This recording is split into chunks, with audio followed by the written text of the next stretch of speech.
Sneha steel and furniture centre Salgare. आमच्याकडे steel भांडी, संसार उपयोगी साहित्य, sofa set, furniture, cooler, dining table, आटा चक्की व इतर साहित्यांचे एकमेव ठिकाण एक, व्हरायटी अनेक। आता शुभ मुहूर्ताची सुरुवात सलगरेतील स्नेहा स्टील मधील खरेदीनेच।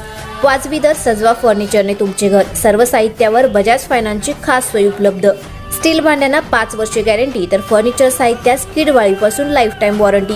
खात्रीशीर खरेदीसाठी मिरज पूर्व भागातील एकमेव ठिकाण Sneha steel and furniture centre Salgare. आमचा पत्ता रवींद्र वस्त्रनिकेतन शेजारी सलगरे। संपर्क 90 96 25 91 38। प्रत्येक बातमीतील घटनेच्या वास्तविकतेची तुलना थेट पाहत रहा चांगली अपडेट।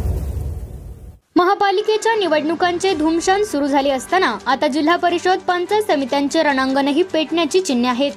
या निवडणुका 31 जानेवारीपूर्वी पूर्ण करण्याचे आदेश असल्याने येत्या पंधरवड्यात जिल्हा परिषदांची घोषणा होण्याची शक्यता आहे। सर्व स्थानिक स्वराज्य संस्थांच्या निवडणुका 31 जानेवारीपूर्वी पूर्ण करण्याचे आदेश सर्वोच्च न्यायालयाने दिले आहेत। त्यानुसार पहिल्या टप्प्यात नगरपालिका, नगर परिषदा व नगर पंचायतींच्या निवडणुका झाल्या। त्यानंतर महापालिका निवडणुकांची घोषणा झाली आहे। या निवडणुका एका महिन्याच्या कालावधीत म्हणजेच 16 जानेवारी रोजी मतमोजणीनंतर संपणार आहेत। या दरम्यान जिल्हा परिषद व पंचायत समित्यांच्या निवडणुकांनाही किमान महिनाभराचा अवकाश आवश्यक आहे। त्यामुळे त्या 1 जानेवारीपूर्वी जाहीर होण्याची गरज आहे। हे लक्षात घेता येत्या पंधरवड्यात जिल्हा परिषदांच्या निवडणुकाही जाहीर होऊ शकतात। महापालिका निवडणुकीची प्रक्रिया सध्या सुरू आहे। ती 16 जानेवारीपर्यंत चालणार आहे। त्यामुळे महापालिका व जिल्हा परिषदांच्या निवडणुकीची प्रक्रिया एकाच वेळी सुरू राहणार असल्याने त्याचा मोठा ताण प्रशासनावर असेल। अर्थात महापालिका आणि जिल्हा परिषदांचे राजकारण स्वतंत्ररित्या चालत असल्याने राजकारण्यांवर मात्र त्याचा ताण राहणार नाही।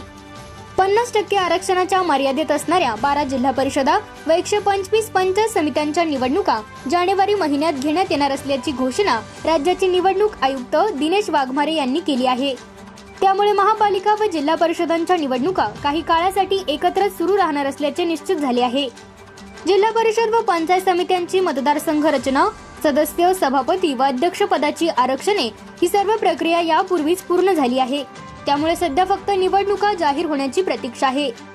जानेवारी अखेरीस त्या पूर्ण करण्यासाठी 1 जानेवारीपर्यंत त्यांची घोषणा होणे आवश्यक आहे।